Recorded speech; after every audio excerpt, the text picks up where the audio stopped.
여러분 반갑습니다. 별로 안 반갑습니까? 분위기가 영 안 좋네요.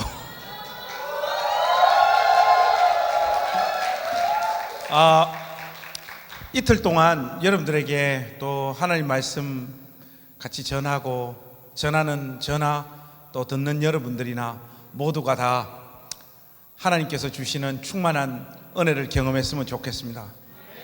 제가 이제 이 말하는 거 보면 액센트가 서울 말이 아니잖아요, 그죠? 그래서 어딜 가나 그게 걱정이에요. 이 수도권 근처로 이렇게 설교하러 가면 이거 내 말을 알아듣겠나? 그래서 여러분들이 혹시 제가 중간에 흥분해 가지고 사투리가 나오면 무조건 아멘 하면 됩니다.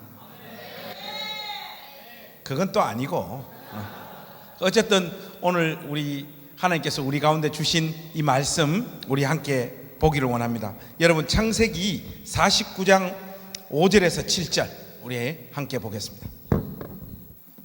창세기 49장 5절에서 7절 우리 3절밖에 안 되니까요 우리 한 목소리로 이렇게 같이 읽었으면 좋겠습니다. 여러분들 준비되셨죠?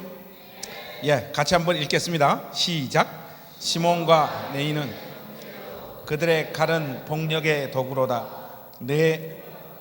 계속 읽으세요. 시작. 내 호나 그들의 모의에 상관하지 말지어다. 내 영광아 그들의 집회에 참여하지 말지어다. 그들이 그들의 분노대로 사람을 죽이고 그들의 혈기대로 소의 발목 힘줄을 끊었음이로다. 그 노여움이 혹독하니 저주를 받을 것이요 분기가 맹렬하니 저주를 받을 것이라. 내가 그들을 야곱 중에서 나누며 이스라엘 중에서 흩으리로다. 아멘. 제가 원래 설교하는 사람들은 청중을 좀 파악을 해야지 메시지를 잘 전할 수 있거든요. 여기 우리 참여하신 분들이 다 대학생들이라고 그렇게 소개받았습니다. 우리 1학년들 손 한번 들어보세요. 대학교 1학년들. 1학년들이 많네요. 예. 2학년. 예, 좋습니다. 3학년. 3학년이 많네요. 4학년. 예.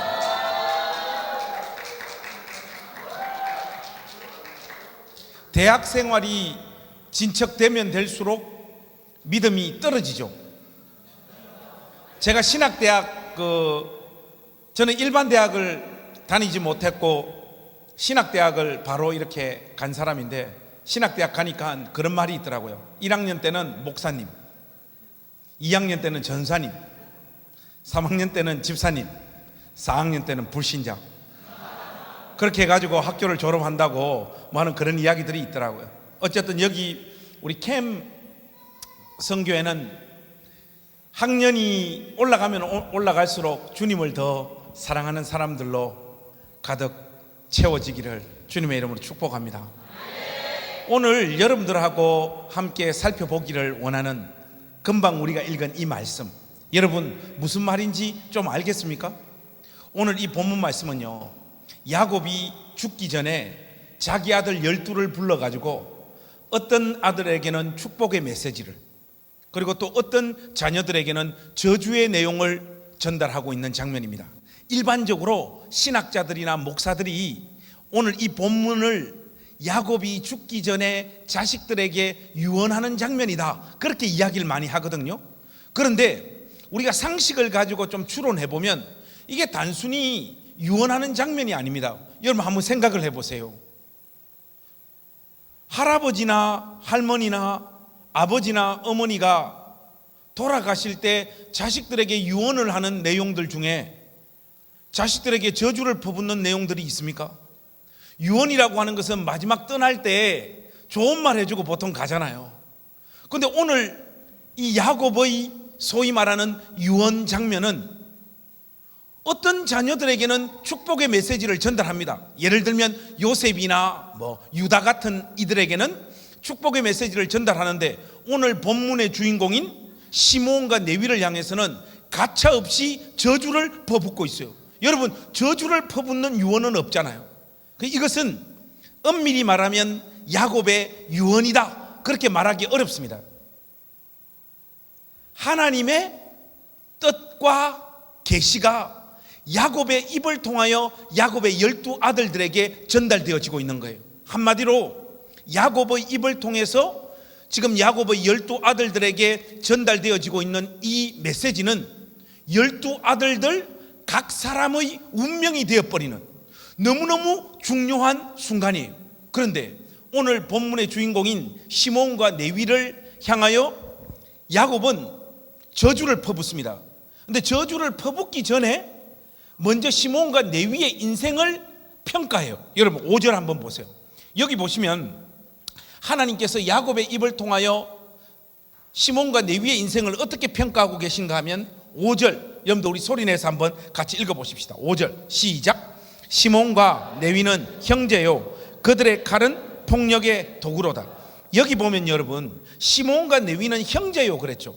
이것은 생물학적인 어떤 형제, 브라더 이런 의미도 있지만은 이 주석적으로 보면 두 사람이 하나님 앞에서 행한 짓들이 똑같은 수준에 있는 인간이다 하는 뉘앙스가 훨씬 더 강한 표현입니다.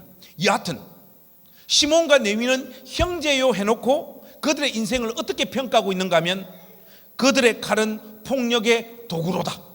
한마디로 시몬과 레위는 하나님 앞에서 폭력의 도구로 쓰임받은 인생이다, 그렇게 딱 규정해버리는 거예요. 한 사람이 죽을 때가 되면요 아무리 유명한 사람도요 한 문장으로 그 사람의 인생이 딱 평가되어진다라는 사실을 여러분들이 기억해야 돼요. 근데 시몬과 레위를 향해서는 하나님께서 어떻게 평가해버립니까? 폭력의 도구로 쓰임받은 인생이다. 하나님께서 시몬과 레위를 향하여 이렇게 평가하시는 데는 나름 이유가 있습니다. 여러분 우리 성경을 한번 찾아보십시다. 어디로 가시는가 하면요 창세기 34장으로 한번 가보십시다.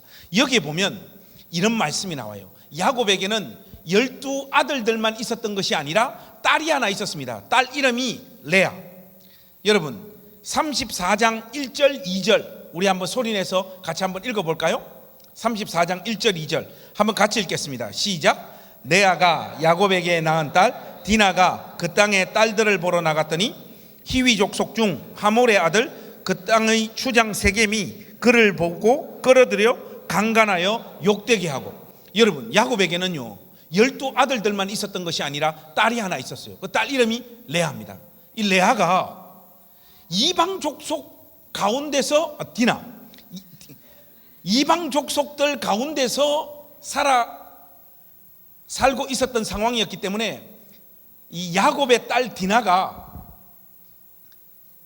내 또래의 여자애들은 어떤 모습으로 살아가고 있는가 그걸 구경하고 싶어서 바깥으로 나간 거예요. 바깥으로 나갔는데 어떤 일이 벌어집니까? 2절 말씀 보니까 히위 족속 중 하몰의 아들 그 땅의 추장 세겜으로부터 강간을 당하는 사건이 벌어집니다. 그런데 여러분 그 다음부터 전개되어지는 내용이 우리 시대의 가치관으로 보자면 조금 이해가 되어지지 않는 모습으로 전개되어집니다. 어떻게 되는가 하면 여러분 3절 4절 한번 보세요. 그거는 제가 한번 읽겠습니다. 그 마음이 깊이 야곱의 딸 디나에게 연연하며 그 소녀를 사랑하여 그의 마음을 말로 위로하고 그의 아버지 하몰에게 청하여 이르되 이 소녀를 내 아내로 얻게 하여 주소서 하였더라. 여러분 이 새끼 웃긴 놈이죠. 여러분 우리 자매님들 너무 불쾌하게 생각하지 마시고 한번 생각을 해보세요. 어떤 남자 청년이 어떤 여자 청년을 강간해 놓고 난 너를 사랑하고 너하고 결혼하고 싶다. 여러분 이렇게 이야기하면 여러분들 당연히 어떻게 반응하시겠습니까? 기사대기 한 방 날려버려야 되죠. 근데 여러분 자매님들 상처받지 마세요. 이 고대 사회 때는 좀 그런 분위기가 있었던 것 같아요. 그러니까 내 아내로 삼고 싶은 사람을 그런 식으로 성적으로 유린한 다음 빼도 박도 못하게 만들어서 자기에게 시집 오게 만드는 이런 수작질들이 있었던 것 같아요. 그러니까 디나를 강간해 놓고 추장 세겜이 이 말하는 꼴하지 한번 보세요. 그 마음이 깊이 야곱의 딸 디나에게 연연하며 그 소녀를 사랑하여 그의 마음을 말로 위로하고. 이 새끼 그러면 지가 강간 안 하면 될 거 아니야. 지가 강간해놓고 아이고 강간당해가 마음 아프다, 네 마음 많이 아프지, 마음 안 아팠으면 좋겠다. 미친놈 아닙니까? 그렇지 않습니까? 그런데 더 웃긴 것은 4절 말씀 보니까 그의 아버지 하몰에게 청하여 이르되 이 소녀를 내 아내로 얻게 하여 주소서 하였더라. 아버지, 제가 오늘 강간을 했어요. 근데 걔하고 결혼하고 싶어요. 야곱의 집안에 좀 청을 넣어주세요. 이렇게 된 거예요. 하니까 이 세겜의 아비도 야곱에게 청을 넣습니다. 우리 아들 세겜과 당신의 딸 디나를 결혼시키자. 어차피 디나는 버린 몸이다 하니까 야곱이 아버지로서 얼마나 그 심장이 고통스러웠겠어요. 그 순간에 아들들이 바깥에 일을 하러 나가고 있었던 상황이었던 것 같아요. 그래서 아들들이 돌아올 때까지 기다려서 성경에 명시적인 언급은 없지만 가족 회의를 열었던 것 같아요. 돌아오고 난 다음에. 그래서 가족 회의를 열고 난 다음 최종적인 결정이 뭐냐?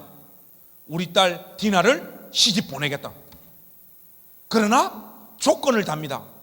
구약 성경에서 하나님의 언약 백성의 표지인 할례를 받는 조건으로 우리 딸 디나를 시집 보내겠다 합니다. 하니까 이 지금 주장 세겜은 결혼하고 싶으니까 자기도 할례 받고 남자 전체, 부족 전체를 다 할례를 감행해 버립니다.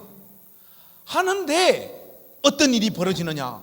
오늘 우리가 읽은 본문 창세기 49장의 주인공이었던 시몬과 레위가 칼을 들고 이 부족에게 들어가서 부족 전체를 칼로 도륙해 버리는 사건이 벌어져요. 이 정도 이야기를 하니까 보통 이런 이야기를 해요. 목사님, 성경이 좀 과장된 이야기를 하는 것 같습니다. 뭐가 과장되노? 어떻게 두 명이 들어가서 부족 전체를 다 칼로 도륙해서 죽일 수 있습니까? 이거는 뻥이죠. 이거는 과장된 이야기 아닙니까? 여러분, 과장된 이야기가 아닙니다. 이것은요, 저의 삶의 경험을 통해서 여러분들에게 증명할 수 있어요. 원래 이 포경수술이라고 하는 것은 일반적으로 우리나라에서는 교육적인 센스나 감각이 약간이라도 있는 엄마가 남자애들 어렸을 때 다 병원 데리고 가서 이 수술 다 해주잖아요. 그렇지 않습니까? 근데 우리 어머니는 먹고 사는 것이 바쁘셨던지 저를 그냥 방치를 해놔버렸어요. 제가 별 생각도 없이 살다가 신학대학 입학해서 축구를 하고 샤워실에서 같이 샤워를 하는데 저의 몸만 이상한 거예요. 자매님들 너무 깊이 상상하면 안 됩니다.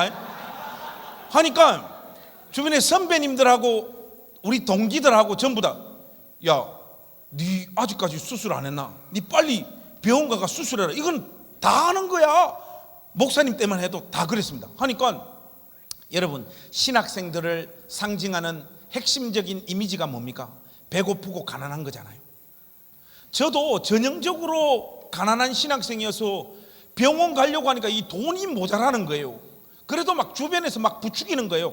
야, 니 빨리 가서 수술 받아라. 이거 더 늦으면 안 된다 하니까 급돈하고 이래서 우리 그 침례 신학대학 앞에 유성의원이라고 병원이 있었어요. 갔죠. 원장님, 제가 여차여차해서 아직 포경수술을 못했는데 이렇게 수술을 좀 받으러 왔습니다. 그런데 가난한 신학생이라 돈이 될지 모르겠는데 좀만 깎아주면 좋겠습니다 하니까 원장님이 깎아주는 건 절대로 안 된대요. 근데 지금 수술 안 받으면 안 되잖아요. 그리고 제가 물러서는 사람도 아니고, 원장님 한번 도와주십시오. 제가 공짜로 받겠다는 건 아니고 조금만 깎아달라고 끝까지 부탁을 했어요. 하니까 깎아주는 건 절대로 안 된다는 거예요. 나쁜 새끼였어요. 그래서 그래도 물러나지 않고 계속 부탁을 하니까 원장님이 전사님, 그러면 혼자서는 안 되고 전사님하고 몸 상태가 똑같은 사람, 그러니까 전사님 포함해서 7명 같이 오면 1인당 40%씩 디스카운트 하겠다. 그래서 같이 오라는 거예요. 그때부터 제가 전도에 나섰습니다. 내 동기들 이렇게 찾아보니까 수술 안 하는 애들이 있더라고. 우리 동기들이 150명이었는데, 그래서 우리 7명이 단체로 같은 날 수술을 받았어요. 수술을 받고 다리를 절면서 그 우리 침례신학대학 기숙사 베델관, 그 베델관 기숙사로 올라왔는데, 여러분 신학대학은 있지 않습니까? 목사 후보생들이 기숙사에 함께 모여서 살잖아요. 근데 목사 후보생들은 여러분들이 생각하는 것만큼 사랑과 정이 많은 사람들이 아닙니다. 생각보다요, 신학대학 기숙사가요, 군기가 엄청 빡셉니다. 심지어 우리 침례신학대학 베델관 기숙사에는요, 하나님 없는 방도 있었어요. 여기는 누가 끌려가느냐? 선배 말을 거역하면 끌려가는 거예요. 저도 한 2번 정도 하나님 없는 방에 들어가 봤는데 진짜 하나님이 없어요. 나와야 하나님이 다시 느껴져요. 여러분들 좀 분위기를 아시겠죠? 그러니까 선배님들이 뭐라 말하면 그 말은 거역할 수 없는 것이 신학대학의 불문율입니다.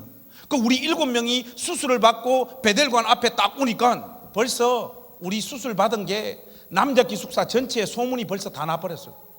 근데 선배님들이 기숙사 정면에 딱 서가지고 계시더라고. 근데 신학대학은 매일매일 새벽 기도 하잖아요.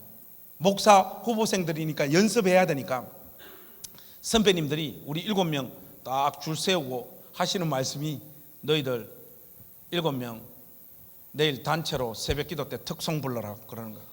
제가 이런저런 거 기념회가 특송 많이 해봤지만 포경수술 기념으로, 와, 이거는 안 부를 수도 없고, 안 부르면 하나님 없는 방 가야 되니까. 그래서 우리가 곡을 정해가지고 막 연습을 하고 있었는데 선배님들이 그 곡 하지 말고 이 곡 하라고 악보를 딱 갖다 주시더라고요. 그 곡이 똑바로 걷고 싶어요 주님. 그래서 우리가 그 다음날 똑바로 걷고 싶어요 주님을 불렀죠. 새벽 기도 시간에.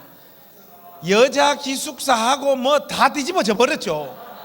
저는 신학대학에서 제 짝을 만나고 싶었는데 그 꿈을 그것 때문에 못 이루게 됐어요. 학교 소문 다 나버렸잖아요. 근데 제가 이 수술을 받고 난 다음에, 와, 진짜 아픕니다. 진짜 아파요. 저는 막 수술 받고 그 다음 날부터 너무너무 고통스럽던데 내 친구들 중에는 터미네이터와 남보들이 있더라고요. 축구하고 탁구하고 일상적인 생활을 있는 그대로 다 하는 거예요. 와, 둘째 날도 마찬가지고요. 저는 막 아파가지고 전전긍긍 하는데 걔들 희한하더라고요. 그런데 슈퍼맨, 남보, 터미네이터들도 안 되는 날이 있습니다. 3일째 되는 날이. 고통이 정점을 찍는 날이에요. 정점을 찍는 날. 우리 7명이 단체도 수업도 못 받으러 가서 신학대학 방에 누워가지고 하루를 끙끙대면서 보냈던 기억이 지금도 생생합니다. 여러분, 추장, 세겜, 이 세겜 족속이요, 할례 받고 난 다음 3일째 되는 날 시므온과 레위가 칼을 들고 들어갔거든요. 2명이 들어가서 이 부족 전체를 도륙한다는 것이 거짓말이 아닙니다. 3일째 되는 날은요, 전투력이 제로가 된다니까요. 이거는 실증적인 사실이에요. 여러분, 우리 시대 때는 마취 주사도 있고 깨끗한 메스로 이렇게 잘라내잖아요. 여러분, 고대 사회 때 마취 주사가 어디 있습니까? 부싯돌로 잡아가지고 자르는 시절인데 얼마나 더 고통스러웠겠어요. 그 3일째 되는 날을 시므온과 레위가요 노리고 들어가서 이 부족 전체를 칼로 도륙해서 다 죽여버립니다. 하나님은 이 사건을요, 이방 족속들을 하나님의 이름으로 처단한 사건으로 잘했다고 칭찬하시는 것이 아니라 그 과정과 경로가 어찌 되었건 하나님의 언약 백성이 되겠다라고 서약하고 그 일을 감행한, 그거보다 더 중요한 것은 하나님 형상대로 지음받은 인간을 그렇게 칼로 도륙하고 죽여버린 시므온과 레위의 이 행동을요, 그의 아비 야곱이 죽기 전에 두 사람의 인생을 평가하는 데 있어서 가장 핵심적인 사건으로 딱 삼으셔서 시므온과 레위는 폭력의 도구로 쓰임받은 인생이다, 그렇게 딱 규정하시는 거예요. 너희들은 내 앞에서 한평생을 이렇게 살았다, 그렇게 평가하시고 그 다음은요, 시므온과 레위가 받아야 될 저주를 퍼붓습니다. 여러분 49장 돌아가 보십시다. 49장 본문으로 돌아가셔서 몇 절을 읽으시는가 하면 7절 한번 보세요. 7절, 이제 시므온과 레위가 하나님으로부터 전달받게 된 저주의 내용입니다. 여러분 7절 말씀 우리 같이 한번 읽어보실까요? 49장 7절 준비되셨죠? 시작. 맹렬하니 저주를 받을 것이라. 내가 그들을 야곱 중에서 나누며 이스라엘 중에서 흩으리로다. 여러분 여기 보면 저주를 받을 것이요, 저주를 받을 것이요 몇 번 나옵니까? 2번 나오죠. 이것은 히브리 문학, 특별히 히브리어 구문에서요, 동일한 표현이 2번 반복되어지는 것은 하나님께서 반드시 이 일은 집행하고야 말겠다라고 하는 하나님의 강력한 의지의 천명입니다. 그것을 넘어서 시몬과 레위가 하나님으로부터 전달받게 되어진 저주의 구체적인 내용은 뭐냐 한번 보세요. 내가 그들을 야곱 중에서 어떻게 하며 나누며 이스라엘 중에서 흩으리로다. 쉽게 말해서 시몬과 레위가 하나님으로부터 받게 된 저주는요, 이것은 오늘 설교의 분수령이 되는 가장 중요한 내용이기 때문에 우리가 입으로 한번 따라했으면 좋겠습니다. 흩어지고 나누어지고 쪼개지리라. 이것이 하나님께서 시몬과 레위에게 내리신 저주의 내용입니다. 그러면 여러분들이 생각할 때 흩어지고 나누어지고 쪼개진다, 그렇게 큰 벌이나 그렇게 큰 저주는 아닌 것 같은데요 하는 느낌을 받으실 거예요. 그건 왜 그런가 하면 여러분들이 구약 성경 안에서 복과 저주의 개념이 머릿속에 개념화되어져 있지 않기 때문에 그렇습니다. 여러분, 하나님께서 천지 만물을 다 지으시고 세상을 축복하시잖아요. 어떻게 축복합니까? 생육하고 번성하여 땅에 충만하라, 그렇게 축복하시잖아요. 근데 여러분, 이 생육하고 번성하여 땅에 충만하라, 이것은요 천지창조 이후에 하나님께서 이 세상을 축복하신 것으로만 끝나지 않아요. 무슨 말인가 하면 구약 성경 내내 하나님 경외하고 사랑하는 자에게 하나님께서 복 주시는 하나의 패턴이 되어집니다. 그래서 여러분, 구약 성경에서 하나님 앞에 신실하고 하나님 경외하는 자에게 하나님 어떻게 복을 주십니까? 그 집안에 인구 숫자를 늘리세요. 그리고 농사를 지으면 소출을 풍성케 하시고 땅의 지경을 넓혀 주십니다. 이게 하나님께서 복 주시는 모습이에요. 그런데 생육하고 번성하여 땅에 충만하라, 이 복 주시는 모습과 정반대되어지는 것이 뭐냐? 흩어지고 나누어지고 쪼개진다. 쉽게 말해서 시몬과 레위는 하나님으로부터 받을 수 있는 한 인생과 한 지파가 하나님으로부터 전달받을 수 있는 가장 큰 저주의 대상이 되고 있는 거예요. 근데 우리는 성경을 꼼꼼하게 추적해 들어가지 않기 때문에 야곱의 입을 통하여 전달되어진 흩어지고 나누어지고 쪼개지리라고 하는 시몬과 레위를 향하여 선포되어진 이 저주가 역사 가운데 어떻게 집행되어졌는지 우리는 잘 알지 못하고 별 관심이 없습니다. 여러분, 민수기 1장에 보면요, 20세 이상 50세 이하 이스라엘 백성들이 전쟁에 참여할 수 있는 인구 숫자를 센서스하는 장면이 나오잖아요. 각 지파별로 나오잖아요. 거기에 보면요, 오늘 본문의 주인공인 먼저 시므온, 이 시므온 지파가요, 저의 기억으로 아마 1장에서요 56,300명인가 그래요. 그런데 24장, 25장, 26장에 가면요, 인구 센서스를 한 번 더 실행합니다.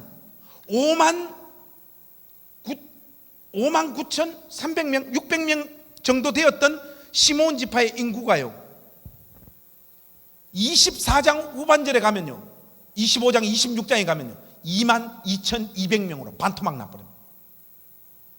12지파들의 인구 정폭과 감소 비율을 따져보면요, 절반 이상 인구 숫자가 축소되어진 지파는 시므온 지파 하나밖에 없습니다. 한마디로 야곱의 저주가 시므온 지파에게 그대로 적용되어지고 있는 것을 우리가 확인할 수 있는 거죠. 이거보다 더 명백한 것은요, 이스라엘 12지파가 가나안 정복 전쟁을 끝나고 난 다음에 각 지파에게 할당되어진 땅을 정복하잖아요. 그게 가나안 정복 전쟁 아닙니까? 모든 지파가요, 자기에게 할당되어진 그 땅을요 다 정복합니다. 근데 유일하게 시므온 지파만이 자기 몫의 기업을 차지하지 못해요. 그래서 여호수아 19장에 가보면요, 이 시므온 지파는요 유다 지파 사이로 흡수 통합되어져서 존재 자체가 사멸되어져 버립니다. 야곱의 입을 통하여 시므온에게 선포되어진 흩어지고 나누어지고 쪼개지리라고 하는 이 저주가요 시므온 지파의 운명이 되어버리는 거예요. 그런데 오늘 본문의 주인공은 시므온만 있는 것이 아니라 한 명 더 있죠. 누굽니까? 레위. 이 레위 지파의 운명도 똑같습니다. 몸부림 만부림 쳐봐야 흩어지고 나누어지고 쪼개지는 이 저주에서 레위 지파는 벗어날 수가 없습니다. 그런데 이 레위 지파에게 아주 결정적인 사건이 하나 벌어집니다. 여러분, 이 본문은 아주 중요하니까 우리 한 사람 더 빠뜨리지 말고 우리 한번 다 넘어가 봅시다. 어디로 가시는가 하면 출애굽기 32장으로 한번 가보십시다. 여기 보시면요, 이런 표현이 나와요. 출애굽기 32장 27절 말씀 한번 읽어보십시다. 출애굽기 32장 27절. 27절 우리 한 목소리로 한번 읽을까요? 시작. 그들에게 이르되 이스라엘의 하나님 여호와께서 이렇게 말씀하시기를 너희는 각각 허리에 칼을 차고 진 이문에서 저 문까지 왕래하며 각 사람이 그 형제를, 각 사람이 자기의 친구를, 각 사람이 자기의 이웃을 죽이라 하셨느니라. 여러분, 여기에도 지금 피해 살육이 벌어지는 어마어마한 사건입니다. 근데 여러분, 이 사건의 배경이 어떻게 되는가 하면요, 모세가 산에 기도하러 올라갔어요. 기도하고 내려오는데 아론을 비롯해서 하나님의 백성들이 금송아지 만들어 놓고요, 둥가둥가 춤추고 우리를 가나안 땅으로 인도할 여호와 하나님이 바로 이 금송아지다. 이 금송아지가 여호와 하나님이다. 그렇게 지금 하나님을 경배하고 있는 모습을 모세가 목격한 거예요. 그런데 그 장면을 여러분 그 32장 위로 쭉 올라가시면 이런 표현을 만나실 거예요. 6절 말씀에 보면 한번 보세요. 32장 6절에 이튿날에 그들이 일찍이 일어나 번제를 드리며 화목제를 드리고 백성이 앉아서 먹고 마시며 일어나서 뛰놀더라. 여러분, 뛰놀더라 이 동사 있잖아요. 우리 한글 개역 성경에는 그런 뉘앙스가 전혀 안 담겼는데 히브리어 단어상으로 이 뛰놀더라라고 하는 것은요, 성적인 문란함을 표시하고 있는 표현입니다. 한마디로 하나님의 백성들이요, 금송아지를 우리를 가나안 땅으로 인도할 여호와 하나님이다라고 우상 숭배를 구체적으로 하는 모습이 어떤 모습인가 하면 이 남자 저 남자가요 서로 뒤둥켜 안고 성적인 난교를 벌리고 있는 장면을 모세가 목격한 거예요. 하니까 모세의 분노가 극에 달하는 거예요. 근데 여러분, 모세의 분노는 하나님의 마음을 대변하는 겁니다. 어떻게 하나님의 백성들이 이 짓을 할 수 있어요? 우상 숭배를 저지르는 것에도 큰 죄인데 그 우상 숭배의 행위를 하는 구체적인 모습이 성적인 타락의 모습으로 지금 펼쳐지고 있는, 하나님께서 모세에게 당장 명령을 내리잖아요. 이 범죄 현장에 참여한 자들 하나도 남김없이 전부 다 죽여라. 그것이 하나님으로부터 떨어진 명령입니다. 모세가 이 명령을 집행을 하는데 여러분, 이날 약 3,000명 가량 되어지는 하나님의 언약 백성들이 이 범죄 현장에 참여함으로 말미암아 죽음에 이르게 됩니다. 칼로 다 도륙당해가 죽어요. 중요한 것은 뭔가 하면 그 범죄 현장에 참여한 자들을 칼로 찔러 죽이는 이 역할을 누가 감당하느냐? 레위 지파가 감당해요. 그런데 여러분 한번 생각을 해보세요. 여러분들에게 이 역할이 주어지면 여러분들 이 역할 감당할 수 있겠습니까? 이게 간단한 문제가 아닌 것이요. 여러분 27절 다시 한번 보십시오. 이날 죽은 사람들의 명단이 여기에 희미하게나마 우리에게 소개되어지고 있습니다. 27절 중반쯤에 한번 보세요. 너희는 각각 허리에 칼을 차고 진 이문에서 저 문까지 왕래하며 각 사람이 누구를요? 여러분들 보세요. 각 사람이 누구를? 형제를. 여러분들 잘 기억해야 됩니다. 그 다음 또 한번 보세요. 각 사람이 이번엔 누굽니까? 자기의 친구를. 그리고 이번에는 각 사람이 누굽니까? 자기의 이웃을 죽이라고 했죠. 여러분 29절로 잠깐 내려보세요. 거기 보시면 모세가 이르되 각 사람이 이번엔 누굽니까? 자기의 아들과 자기의 형제를 쳤다, 이렇게 나와 있죠. 여러분 한번 보십시오. 이날 이 우상숭배와 성적 타락의 범죄 현장에 동참함으로 말미암아 죽은 자들이 누구냐 한번 보세요.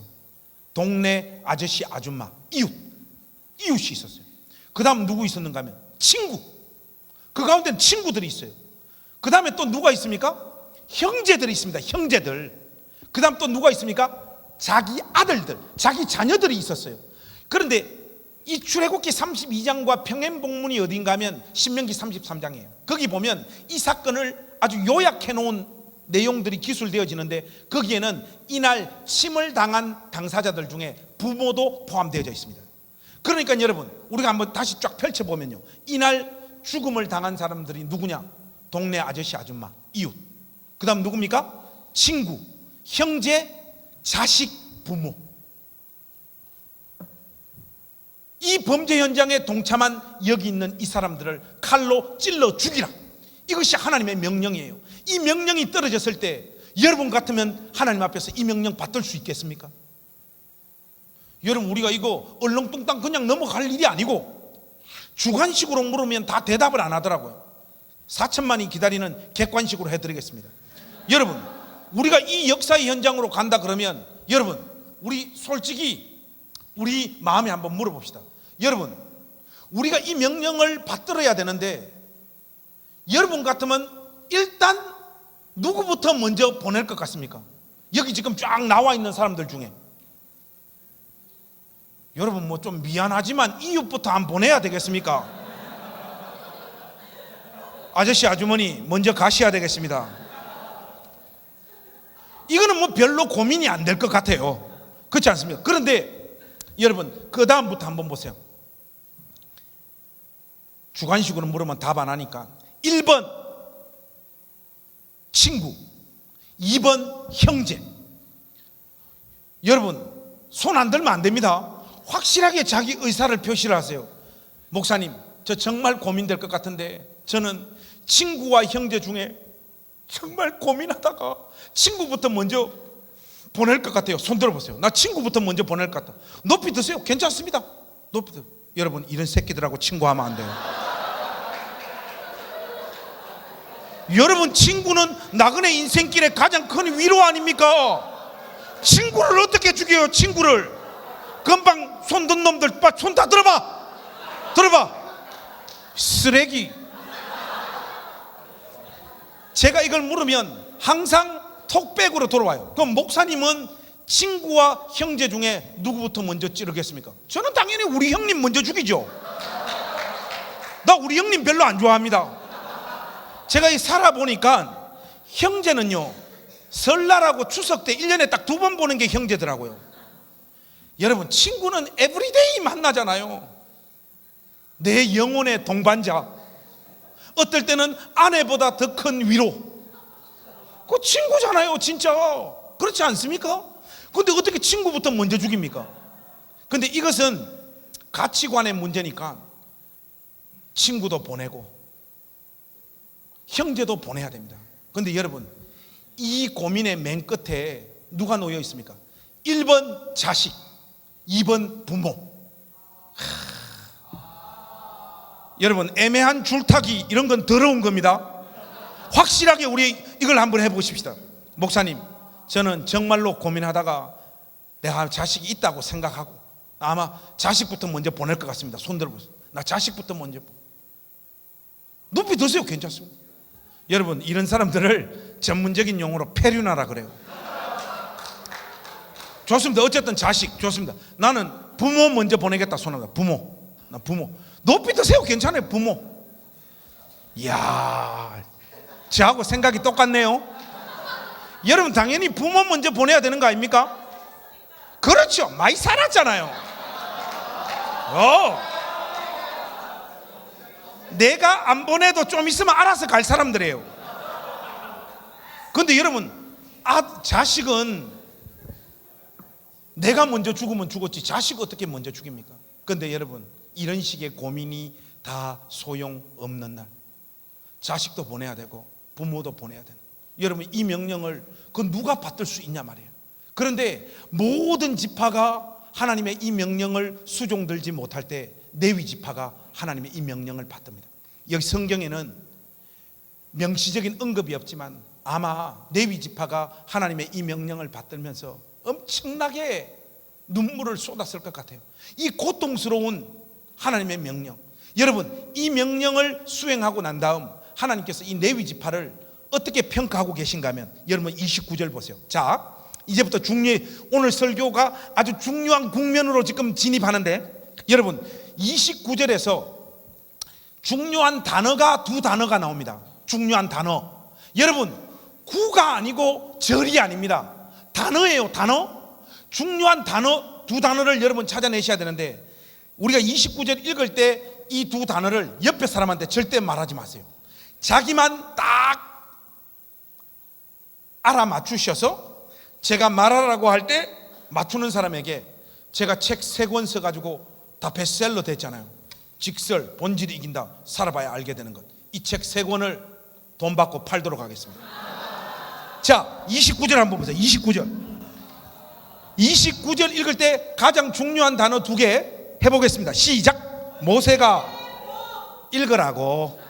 자, 시작. 모세가 이르되 각 사람이 자기의 아들과 자기의 형제를 쳤으니 오늘 여호와께 헌신하게 되었느니라. 그가 오늘 너희에게 복을 내리시리라. 여러분 맨 처음 중요한 단어가 뭡니까? 헌신입니다. 하나님은 레위 지파가 하나님 앞에 헌신했다고, 하나님 앞에 헌신으로 그 행위를 규정해 주셨어요. 그 다음 중요한 두 번째 단어가 뭡니까? 복입니다. 하나님께서 레위 지파에게 복을 내리시겠다는. 여러분 여기에 써 있잖아요. 오늘 설교가 복잡하게 흘러가기 시작을 합니다. 여러분 한번 생각해 보세요. 오늘 본문 텍스트인 창세기 49장 5절에서 7절에 보면 레위 지파의 운명은 시므온 지파하고 똑같이 폭력의 도구로 쓰임받은 인생이 되므로 흩어지고 나누어지고 쪼개지는 저주의 주인공이잖아요. 그런데 이 헌신으로 말미암아 레위 지파는 하나님으로부터 뭐도 받아야 됩니까? 복도 받아야 돼요. 쉽게 말해서 레위 지파는요, 하나님으로부터 주어지는 저주도 받아야 되고요, 또 동시에 하나님으로부터 주어지는 복도 받아야 되는 운명의 주인공이 되어버린 거예요. 여러분 이게 쉬운 것 같지만 쉽게 풀린 문제가 아닙니다. 여러분 구약 성경 내내 한번 찾아보세요. 하나님으로부터 복을 받으면 복을 받고 저주를 받으면 저주를 받는 거지, 복도 받고 저주도 받는 지파나 개인을 보셨습니까? 없습니다. 구체적으로 어떤 모습이 복도 받고 저주도 받는 모습이에요? 간단할 것 같은데 의외로 어려운 문제입니다. 하나님의 깊고도 넓으신 지혜가 이 문제를요 한 방에 해결해 내십니다. 오늘 여러분들하고 성경 찾는 마지막인데요, 신명기 33장에 가보십시다. 여기에 보면 여기에 대한 답이 나와 있습니다. 여러분 10절 말씀, 33장 10절 말씀 한번 보십시오. 여러분 요 10절 아주 중요하니까요, 우리 10절 소리내서 한번 같이 읽겠습니다. 시작. 주의 법도를 야곱에게, 주의 율법을 이스라엘에게 가르치며 주 앞에 분향하고 온전한 번제를 주의 제단 위에 드리리로다. 여러분 요 10절 말씀은요 1차적으로 보면 레위 지파가 하나님 앞에 헌신함으로 말미암아 하나님으로부터 받게 된 복의 내용입니다. 한번 보세요. 복의 내용이 뭡니까? 주의 법도를 야곱에게, 주의 율법을 이스라엘에게 가르치며. 여기서 말하는 야곱이라고 하는 표현은 야곱의 허리로부터 나온 이스라엘 12지파를 표현하는 말이 야곱입니다. 여러분들이 알고 있는 그 야곱이 아니고 야곱의 허리로부터 나온 이스라엘을 표현하는 다른 표현이 야곱이에요. 그러니까 레위 지파가 하나님으로부터 어떤 복을 받느냐? 첫 번째는요, 한번 보세요. 주의 법도를 야곱에게, 주의 율법을 이스라엘에게 가르치며. 여러분 다른 지파, 나머지 지파 사람들에게 하나님 말씀을 가르치는 직분이 레위 지파에게 수여되어지고 있습니다. 동시에 어떤 복이 하나 더 있습니까? 한번 보세요. 주 앞에 분향하고 온전한 번제를 주의 제단 위에 드리리로다. 여러분, 우리가 우리 시대 때 하나님과 인격적인 교제를 하기를 원하면 우리가 하나님 우리 가운데 주신 어떤 수단을 우리가 사용합니까? 기도입니다. 예수 그리스도의 이름으로 기도할 때 하나님 보좌 앞으로 우리가 나아가는 줄로 믿습니다. 근데 여러분, 구약 성경 안에서 하나님과 인격적인 교제를 할 수 있는 유일한 수단은 짐승을 잡아 제사 드리는 방법밖에 없었죠. 하나님의 백성들이 하나님 앞으로 나아가는 그 길을 열어 제치는 제사장 지파로서의 영광스러운 직분이 레위 지파에게 수여되어지는 거예요. 여러분, 이스라엘 12지파였어요. 레위 지파를 빼버리면요, 이스라엘의 정체성은 이방과 똑같은 거예요. 레위 지파가 있음으로 말미암아 거룩의 상태가 유지되어지고, 그 거룩의 상태가 유지되어지는 그 공동체 위에 하나님의 임재와 통치와 다스림이 함께 하시는 거예요. 한마디로 12지파의 핵은 레위 지파예요. 왜? 그들이 제사장 지파로 하나님 앞에 부름받고 있기 때문에. 그런데 12지파 중에 이 바로 제사장 지파가 되는 이 직분이 레위 지파에게 수여되어지고 있는 거예요. 아까 그 누구도 순종하지 못하는 그 헌신의 자리에 레위 지파가 섰기 때문에 하나님께서 이 레위 지파에게 이렇게 축복해 주시는 거예요. 그런데 여러분, 여기서 우리가 끝을 낼 수가 없죠. 왜냐하면 목사님, 그것은 레위 지파가 하나님으로부터 받게 된 복의 내용이고 저주 어디 갔습니까? 저주. 그들은 복도 받아야 되지만 시므온 지파처럼 흩어지고 나누어지고 쪼개지는 저주도 받아야 되잖아요. 여러분, 10절 말씀 다시 한번 보세요. 여기 보면요, 레위 지파가 하나님으로부터 받게 된 저주도 포함되어져 있습니다.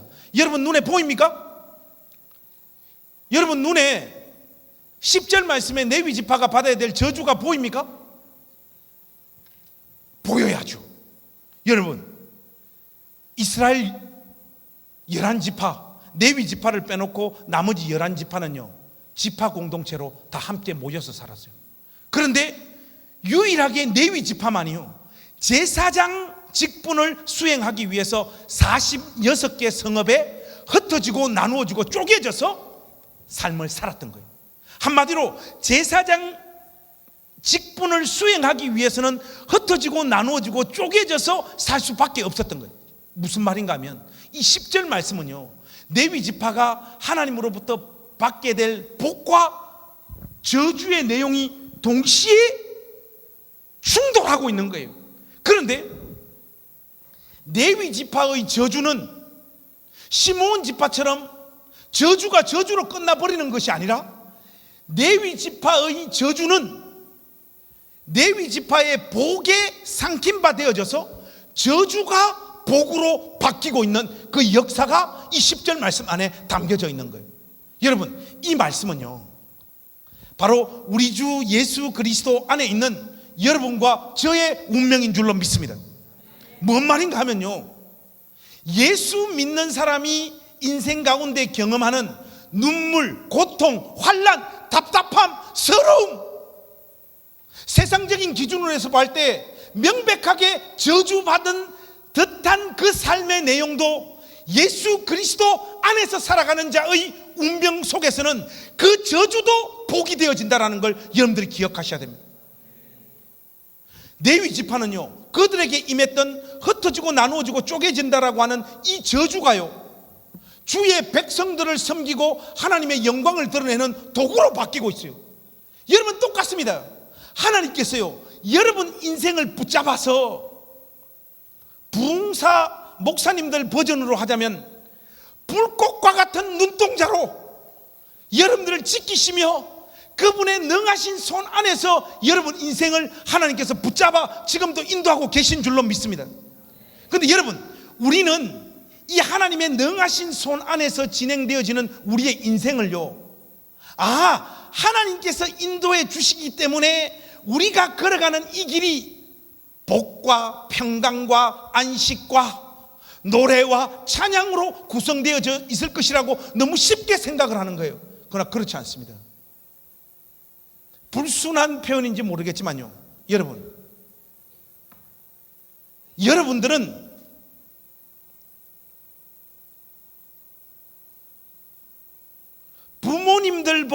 우리 부모님들보다 가난하게 살아야 되는 첫 번째 세대, 첫 번째 주인공이 되셨어요. 이 무슨 말인가 하면, 여러분들이 몸부림 만부림 쳐봐야 세금 떼면 여러분들은 200만 원 이하야. 그래서 결혼도 제대로 못하고요, 결혼해봐야 애도 못 놓습니다. 애 놓을 정도면 간이 배 밖에 나와야 돼요. 지금 여러분 세대가 내몰리고 있는 상황이 그렇지 않습니까? 여러분, 대통령 바뀌면 이 현실이 팍팍팍 달라질 것 같습니까? 꿈 깨십시오. 달라지지 않습니다. 오늘 이 본문 말씀이요, 아직까지 여러분들에게 그렇게 실감 있게 다가오지 않을 거예요. 저주가 복이 되어진다.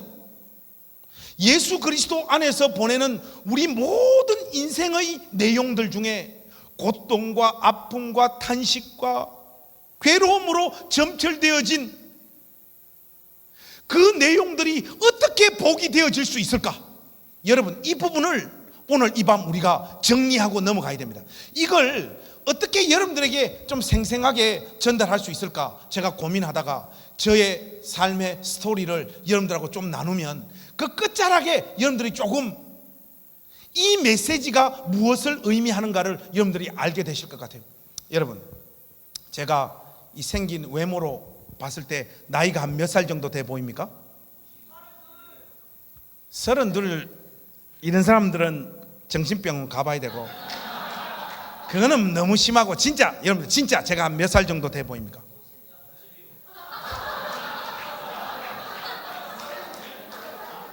둘이 나가? 여러분 진짜 몇 살이면 진짜? 제가 72년생이니까 우리나라 나이로 72년생이에요. 그죠? 딱 그 정도 보이죠? 그죠? 그렇다고 해주세요. 그래서 저보다 나이가 많은 세대 부모님들이나 어른들이 어떻게 살아오셨는가 제가 비교적 잘 아는데, 저도 저의 또래에 비해서는 인생이 유독 고통스럽고 힘들었어요. 저는 결혼해서 방 2칸에 처음 살아봤거든요. 그러니까 태어나서 우리 집사람 만나서 결혼할 때까지 저는 단칸방에서만 살았어요. 근데 그렇게밖에 살 수 없었던 것이 우리 아버지 때문에 그래요. 우리 아버지는 한평생 알코올 중독, 노름 중독 그러시다가 간암으로 생을 마치셨는데, 제가 초등학교 때 참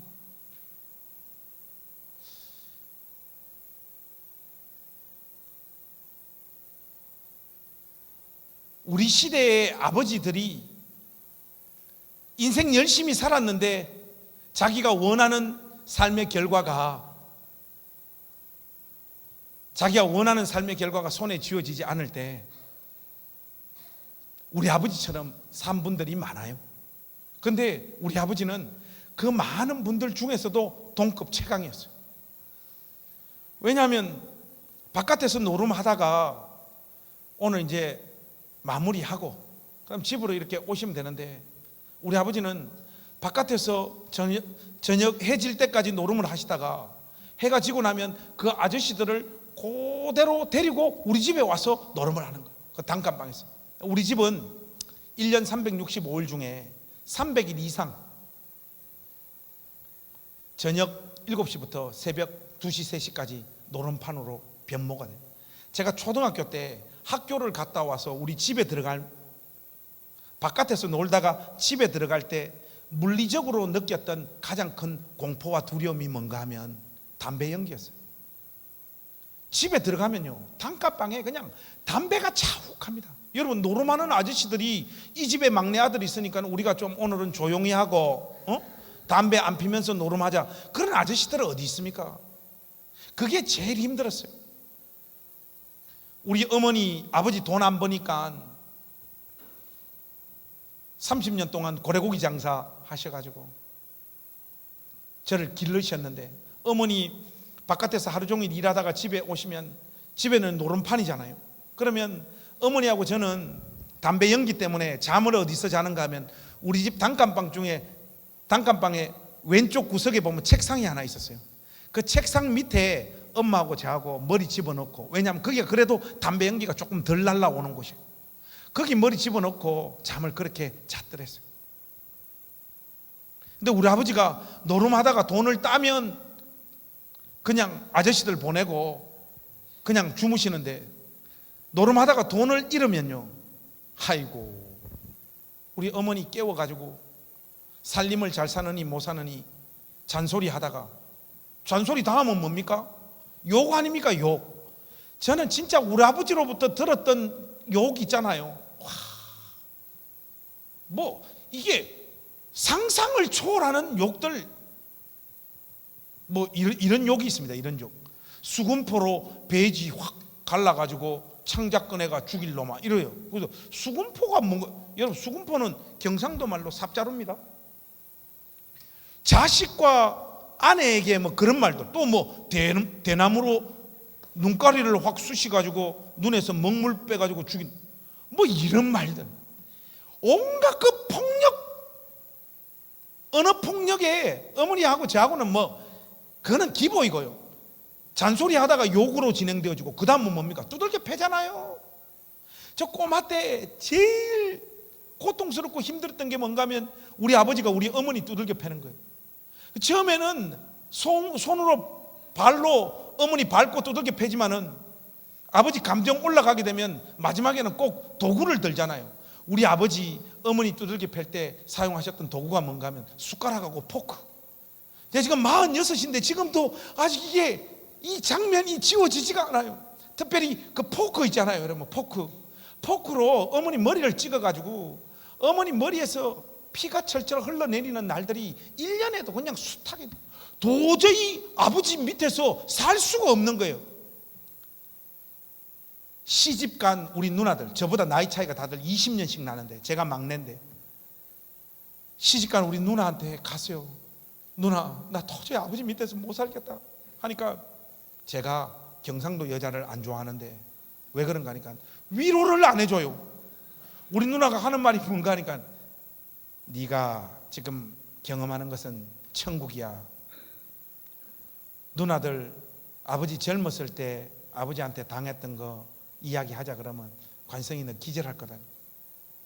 그래서 누나가 다른 건 이야기를 안 하는데, 관성아, 저에게 누님들이 3분 계신데 우리 셋 다 그 학교 어디까지 나왔는가 너 아나? 그러더라고요. 누나들 뭐 학교 어디까지 나왔는지 내가 어떻게 합니까? 하니까 누나가 하는 말이, 우리 셋 다 초등학교밖에 못 나왔다는 거예요. 왜 그런가 하니까, 초등학교 졸업하자마자 아버지가 노름미천 마련하려고, 하나는 부산으로, 하나는 대구로, 하나는 포항으로 3명 다 식모살이 보내버려요. 여러분, 식모살이 뭔가 압니까? 주인집에 가서 설거지 해주고 밥 해주고 청소해주고, 그러면 주인집에서 월급 조금씩 받는 게 식모살이잖아요. 우리 누나가 그래요. 우리 다 지금 지난 거라 괜찮은데 관성아, 지금도 잊혀지지 않는 게 있다는 게 뭔가 하면, 초등학교 갓 졸업하고 아버지가 포항으로 식모살이 보냈는데, 일요일 날 청소 다 하고 밥 다 차려주고 설거지 다 끝내고 난 다음에 엄마 보고 싶었어. 여러분, 초등학교 졸업한 그 갓 어린 애기라면 애기, 소녀라면 소녀, 엄마 보고 싶어가지고 관성아, 아파트 베란다에 나와가지고 고향 땅 울산을 이렇게 바라보면 저쪽에서 달이 떠오르는데, 네 달 떠오를 때 그 달에 엄마 얼굴도 같이 떠오르는 거 아나? 집에 가고 싶어가지고 베란다에서 서럽게 울었던 날들, 누나는 죽어도 잊혀지지가 않는다.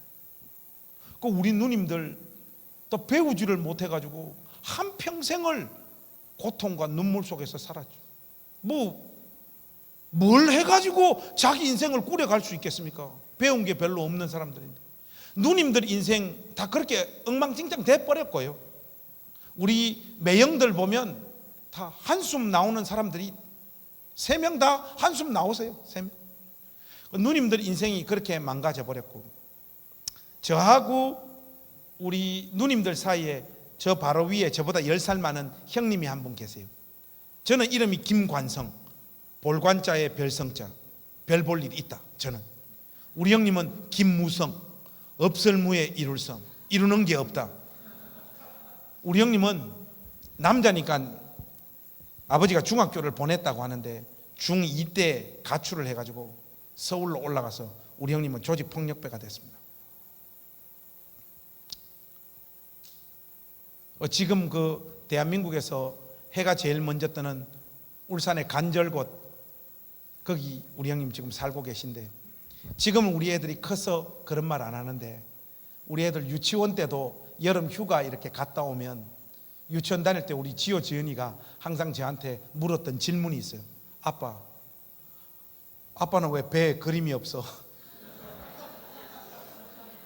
우리 형님은 이 배, 용이 한 마리 올라가고 뭐 양쪽 팔에 다 칼자국, 담배로 지진 흔적에 갈비뼈 부러져 가지고 튀어나와 있고, 그 형님 인생 그렇게 저물어 버렸고,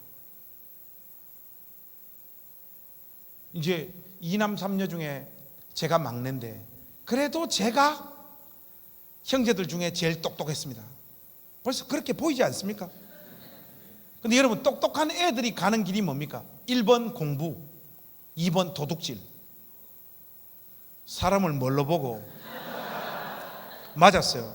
여러분, 저는 6학년 때 오늘 여기 와서 설교를 하니까 그 슈퍼마켓 이름도 지금 팍 떠오르네요. 울산 진흥 슈퍼마켓. 초등학교 6학년 때 테니스 가방 들고 들어가 가지고 초콜릿 훔쳐가 나오는데, 여러분 6학년짜리가 초콜릿 훔치면 한 번에 한 몇 개 훔칠 것 같습니까? 저는 300개. 한쪽 라인에 있는 거 전부 다 털어가지고 가방에 넣었어요. 그때만 해도 CCTV가 없는 시절이라 참 좋았어요. 각만 잘 잡으면 얼마든지 많이 훔칠 수 있었던 시절이었어요. 테니스 가방에 한쪽 라인에 있었던 초콜릿 전부 다 털어가 나오다가 현장범으로 바로 붙잡혔어요. 초범이고 나이가 어리다는 이유로 훈방 조치되는데, 경찰서에서 이제 담임 선생님 오시고 우리 부모님 오셔야 되는데, 우리 어머니 한글을 모르시거든요. 그러니까 진술서를 못 쓰잖아요. 그래서 어머니 못 오시고, 우리 아버지 와야 되는데 지금 뭐 술 취해가지고 노름하고 있는데 아버지 못 오잖아요. 그래서 우리 집 대표로 누가 왔는가 하니까 없을무 이룰성, 우리 형님이 우리 집 대표로 왔어요. 그 담임 선생님이 우리 형님한테 저를 넘기면서, 형님 우리 간성이 가정교육 좀 잘 부탁합니다 하고. 근데 우리 형님이 이제 선생님 가고 난 다음에 깡패잖아요. 우리 형님은 조폭이잖아요. 야, 이 씨발 새끼야, 따라와. 우리 형님 뭐 이만큼 열받은 거예요. 여러분, 깡패도 있잖아요. 지 동생은 나쁜 짓 하는 거 원치 않는 거예요. 우리 형님이 저를 끌고 간 것이 어딘가는 우리 동네 우물가. 야, 이 씨발놈아, 옷 다 벗어. 옷 다 벗으니까 팬티만 입고, 팬티도 벗어 이 개새끼. 완전 빨가 벗었는데 우리 형님이 그 추운 겨울 문턱에 우물가에 두레박 던져가지고 물을 한 바가지 길러 올리더만 저의 몸에 물을 한 바가지 뿌리더라고요. 그러니까 안 그래도 추운데 물 다이니까 얼마나 춥습니까? 오돌오돌 뜨는데 우리 형님이 준비한 비장의 카드는 전깃줄, 이런 거 있잖아요. 이런 거 가지고 형님이 3시간 동안 두들겨 패는데, 와, 여러분, 이 전깃줄 한번 팍 할 때 이게 감겨가지고 여기 쫙. 저는 초등학교 때 주님의 채찍질을 이미 경험해봤어요. 여러분, 한 번 맞을 때마다 죽습니다. 죽어. 우리 형님이 분이 다 풀릴 때까지 3시간 동안 두들겨 패는데, 와, 이러다가 죽는 거 아닌가 싶을 만큼 형님이 저를 두들겨 패더라고. 3시간 동안 우리 형님이 저를 패고 난 동안 형님 입에서 뜬금없이 튀어나온 말 한마디가 저의 인생 행로를 다 바꿔버렸어요. 3시간 동안 두들겨 패고 난 다음에 형님이 하는 말이 뭔가 하면, 너 이 개새끼 내일부터 교회 안 가면 때려 죽인다는 거예요. 지도 안 다니면서. 그리고 제가 교회가 뭔지 어떻게 알아요? 제가 시간이 지나고 알아보니까 우리 형님이 제가 좀 도둑질하고 돌아다니는 거 알게 돼가지고 고민하다가 자기 그 조폭 동료들한테, 우리 동생 정말 저거 좀 있으면 가출하고 몸에 문신하고 나처럼 똑같이 살 것 같은데 우리 막내 관성이 때문에 내가 돌아버리겠다. 어떻게 하면 좋냐 하니까 동료 깡패들이, 무성아 그러면 관성이 교회 한번 보내봐라. 그 조언해준 말을 우리 형님이 듣고 3시간 동안 저를 두들겨 패고 난 다음에 내일부터 교회 안 가면 때려 죽인다는 거예요. 이건 뭐지? 한데 두 번째 말은 더 웃겨요. 형님이 교회를 나름 연구를 많이 했더라고요. 헌금 걱정은 하지 마라, 형님이 챙겨줄게. 예수 안 믿는 우리 형님이 챙겨준 그 헌금 들고 그 다음 날부터 제가 교회를 나가기 시작했어요.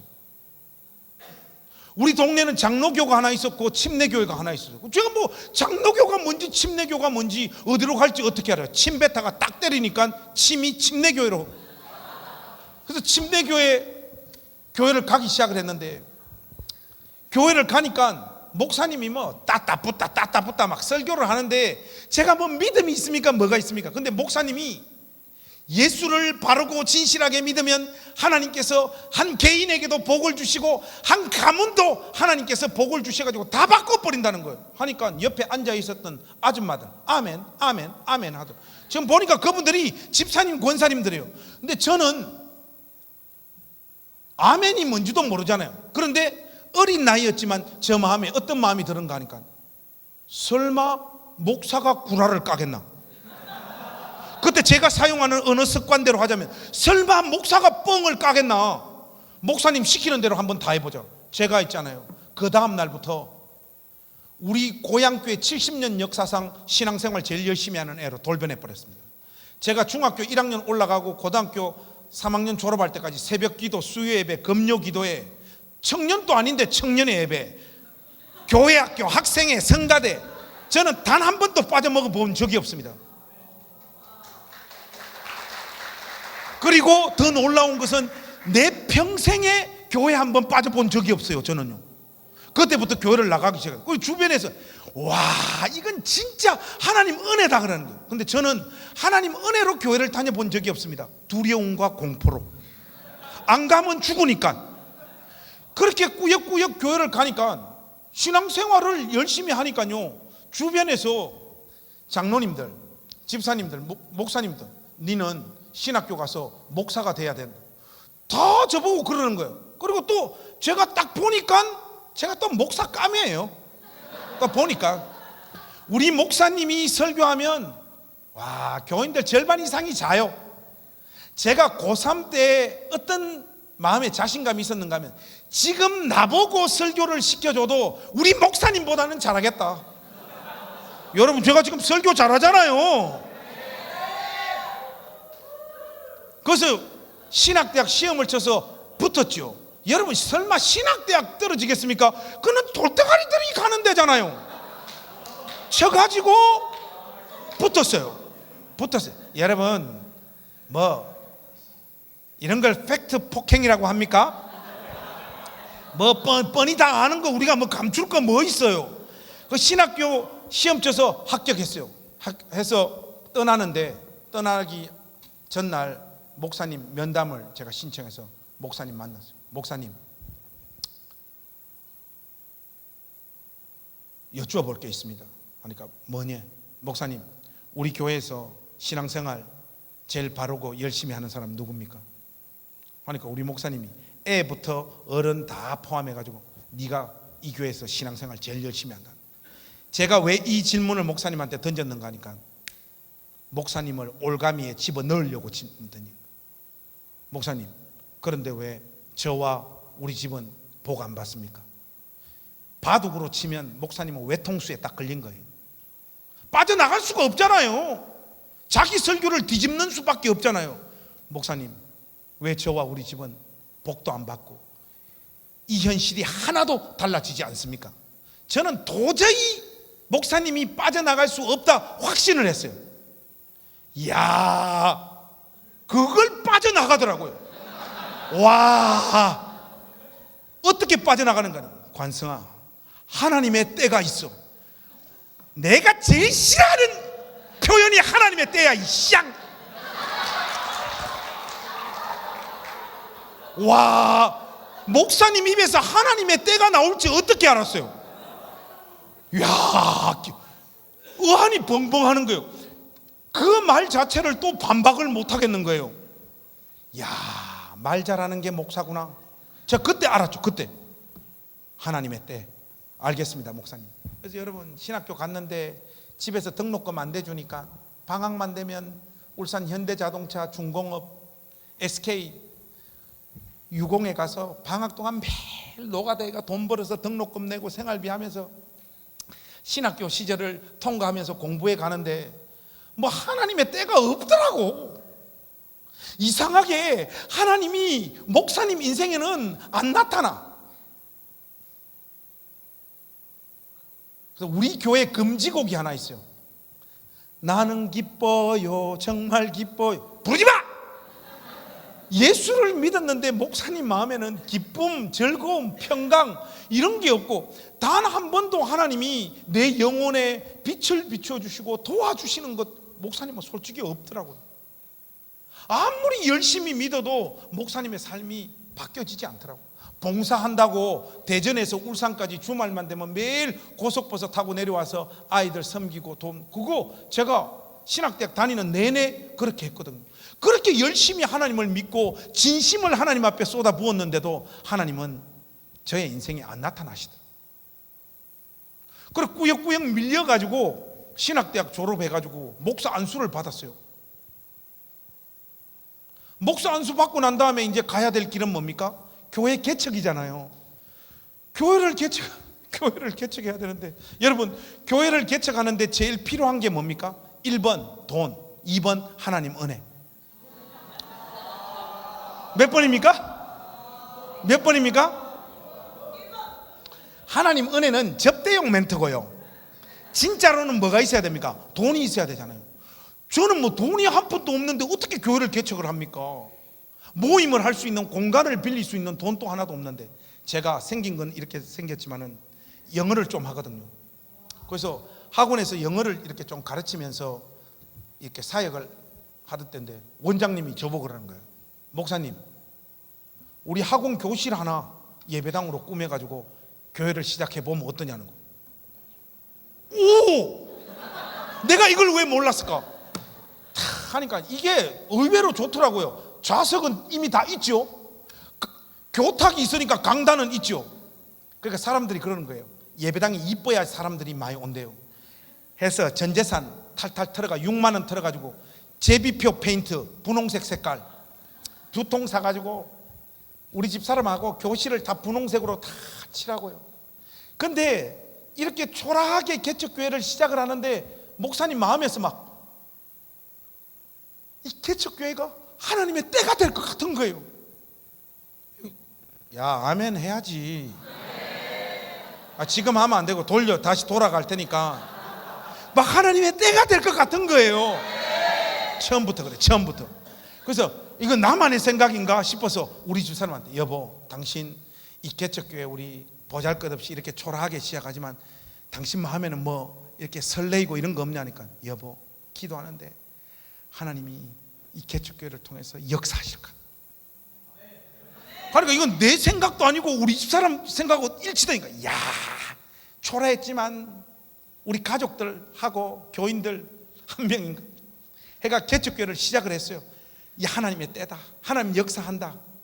그런데 개척교회를 해보니까 그게 착각이더라고요. 여러분, 개척교회를 한 5년 했는데, 개척교회 시작하기 전에도 거지였는데 개척교회 5년 하고 나니까 진짜 쌍알거지가 돼버린 거예요. 길바닥에 내 앉아야 되는 상황이 진짜 내몰리더라고요.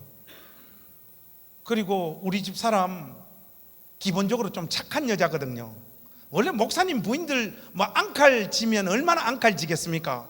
우리 집사람도 착한 여자예요. 그런데 개척교회 한 5년 하고 경제적인 상황이 완전 바닥으로 끝까지 내몰리니까요, 그때부터 본격적으로 자기 정체를 드러내더라고요. 지랄이 막 터져 나오기 시작을 하는데 감당이 안 되는 거야. 감당이. 저도 막 스트레스 막 받으니까 원형 탈모, 고혈압, 목 디스크, 아침에 눈 뜨니까 죽어버리고 싶은 거예요. 그게 아마 심리학적으로는 우울증, 교회 용어로 하자면 영적 침체, 영어로 하자면 디프레션. 아침에 눈 뜨면 죽어버리고 싶은 거예요.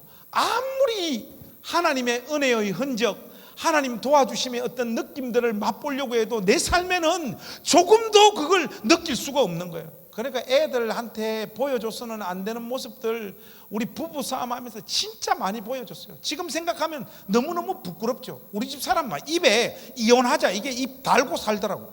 여자가 한 돈 없이 한 5년 흘러가 버리니까 못 견디더라고. 하나님,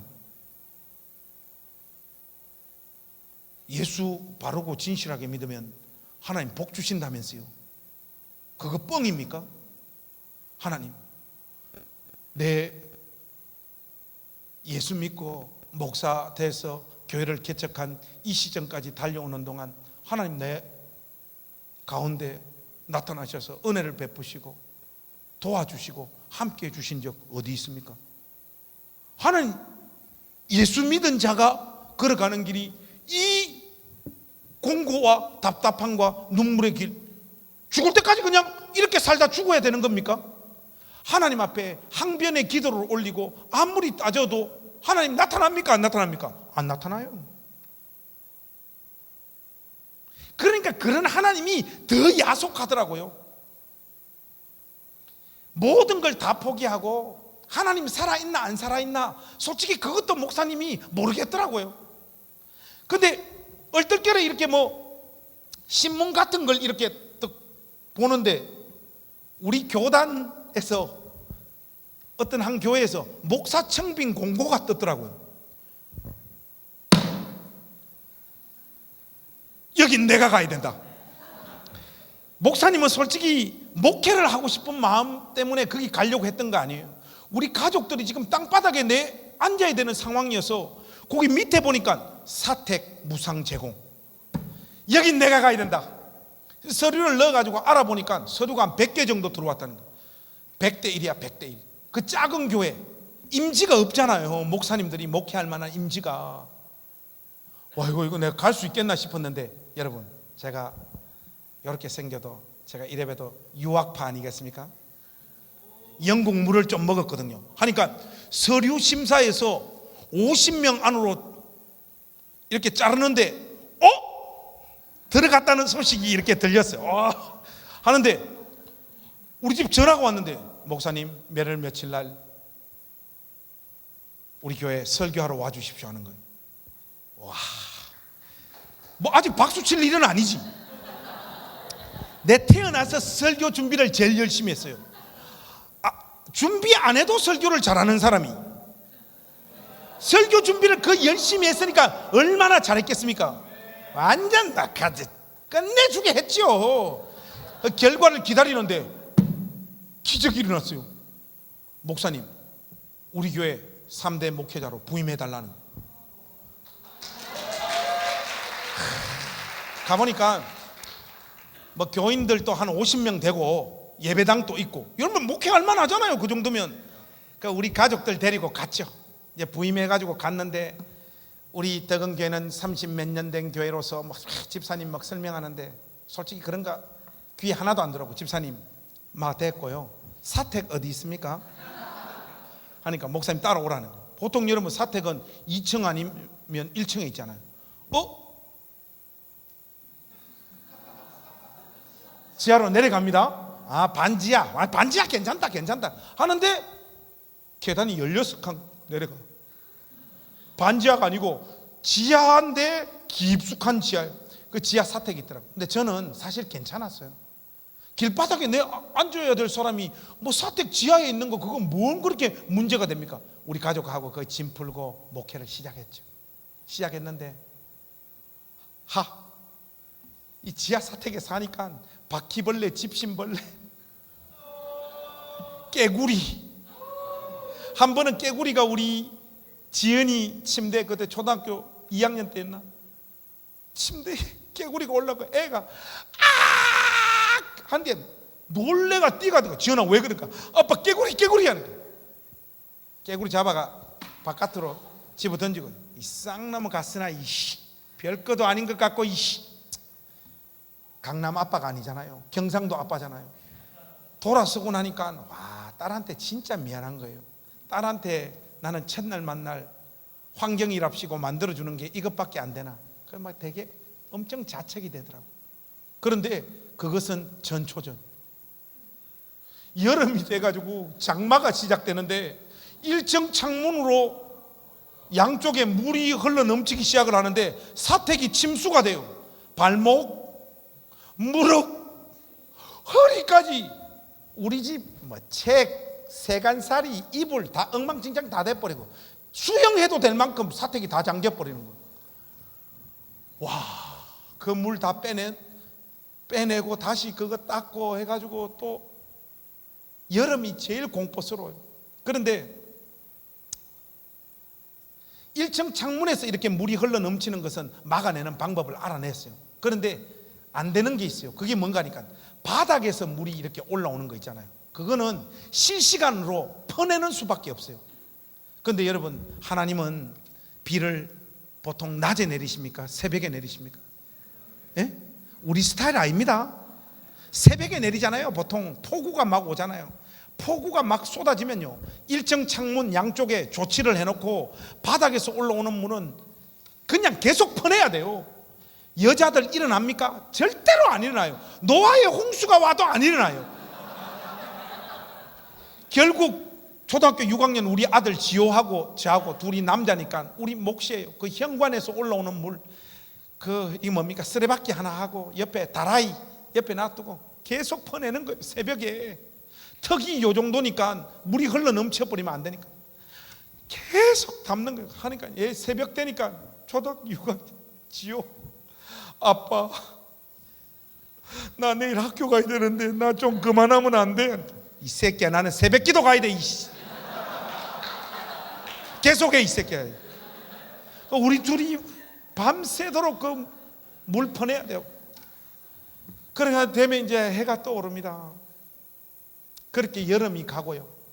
그렇게 여름이 가면 우리 사택은 11월 달까지 사택이요, 매일매일 곰팡이로 도배가 돼버려요. 우리 집 사람 아침에 일어나면 걸레 들고 벽이고 장롱이고 이 곰팡이 닦아내는 게 하루 일과의 시작이었어요. 거기 애들이 폐렴, 감기 달고 사는 거예요. 공기가 안 좋으니까.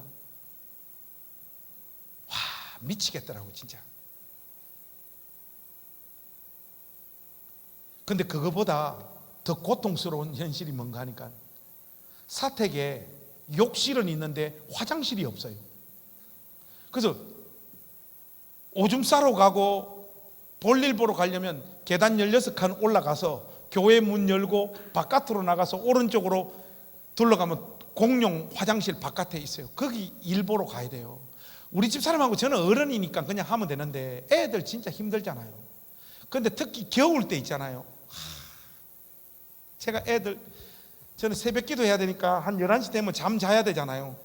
잠 이렇게 이제 잠이 맛있게 이렇게 찾아올 때 우리 지은이, 아빠 화장실 가자. 애 무서워서 못 가잖아요. 밤에 가시나마 화장실 일찍 갔다 오라니까 지금 옷 입어. 우리 지은이 손 들고 겨울에 탁 가면 밤이니까 애가 일 다 보고 나올 때까지 아빠가 그 옆에 서가지고 기다려줘야 되잖아요. 너무 추운 거야.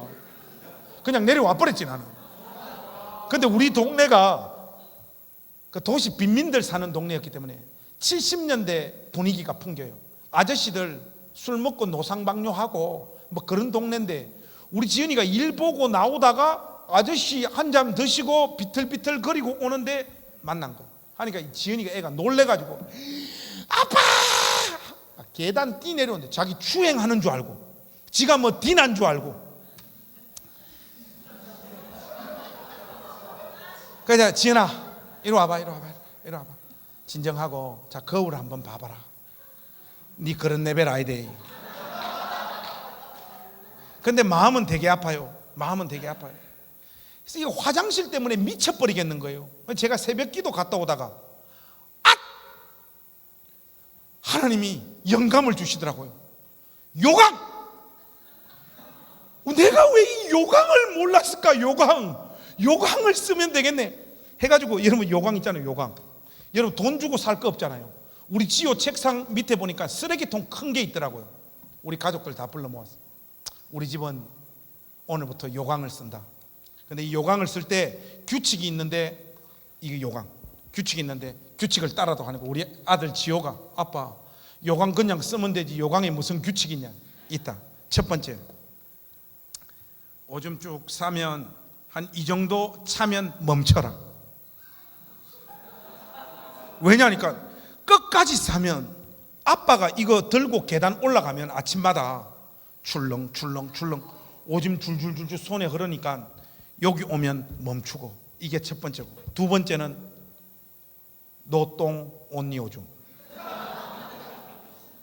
큰 거는 우리를 자주 찾아오지 않으니까 잘 참고, 여기는 오직 오줌만 해서 제가 아침마다 그 요강 버렸거든요. 참. 이게 이제 진이 빠져버리더라고요. 뭔가니까 우리 집 사람이 그러는 거예요. 여보 그만하자. 내가 볼 때 당신은 하나님께서 소명 주셔서 목사 된 사람이 아니고 셀프 소명을 줬다. 하나님 당신 목사로 진짜 불렀나? 하나님 부르지도 않았는데 당신 목사 되고 싶어서 목사 된 거 아니냐고. 당신 인생을 한번 봐라. 목회가 우리가 무슨 열매가 있고 좋았던 날이 어디 있고. 여보 나 이제 더 이상 못하겠다. 우리 어머니 주일 저녁만 되면, 교회가 뭔지도 모르는 우리 어머니 주일 저녁만 되면 항상 저한테 전화가 왔어요. 관성아 이번 주에는 손님들 많이 왔나? 엄마 안 왔다니까. 관성아 내가 니를 낳아서 기른 장본인인데 니는 목사 스타일 아니다. 니는 노가다 스타일이다. 관성아 엄마 죽기 전에 평범하게 돈 벌어서 아들 교육시키는 거 한 번만 보여주면 안 되겠나. 우리 어머니 전화 붙잡고 막 우시는 거예요. 근데 돌아가시기 4년 전이었어요. 지금 돌아가셨는데. 우리 집사람 여보 내가 당신 아는데 당신 목사 아니다. 목사 스타일 아니다. 여러분 이 세상에서 저를 제일 사랑하고 저를 제일 잘하는 두 여자가 목사 아이라잖아요. 소명받은 거 아이라잖아요. 그래서 우리 집사람하고 의논해가지고 종지부 찍었습니다. 울산 내려간다. 교회 사표 쓰고 제가 그때 하나님 앞에 마지막 기도했어요. 하나님 저 울산 내려가서 평범한 노동자로 살겠습니다. 목사 안 할랍니다. 그리고 울산 내려가면 교회 다닐지 안 다닐지 모르겠다. 하나님은 내 평생에 단 한 번도 따뜻하게 내 인생에 다가오신 적이 없다. 내가 그렇게 울부짖고 하나님을 찾을 때 하나님 언제 나 도와주신 적 있냐. 저 이제 그만하겠습니다 해서 교회 사표 쓰고 질서 있는 후퇴를 해야 되기 때문에 오실 목사님 올 때까지 우리가 계속 목회를 하고 한 2달 어간 정도 됐죠. 그때 계속 제가 목회를 할 수밖에 없었던 일이 벌어졌어요. 그게 뭔가 하니까 우리 아들 지호 있잖아요. 6학년짜리. 아까 이 녀석이 고양시 어린이 글쓰기 대회에 나가서 1등을 한 거예요.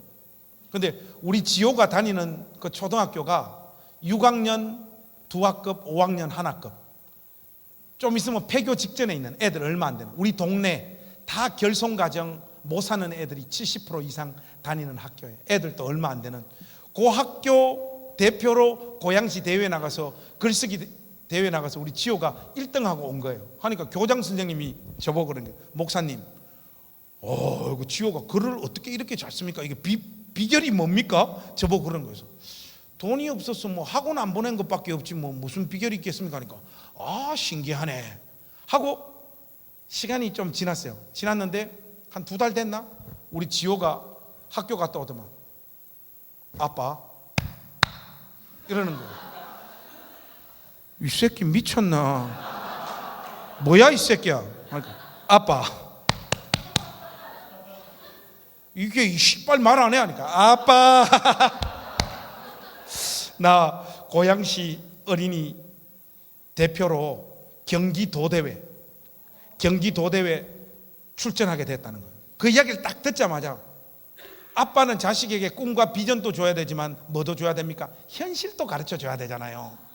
니는 안 돼 이 새끼야. 하니까 우리 지호가 아빠 왜 안 되냐? 지호야 니 한번 생각해봐라.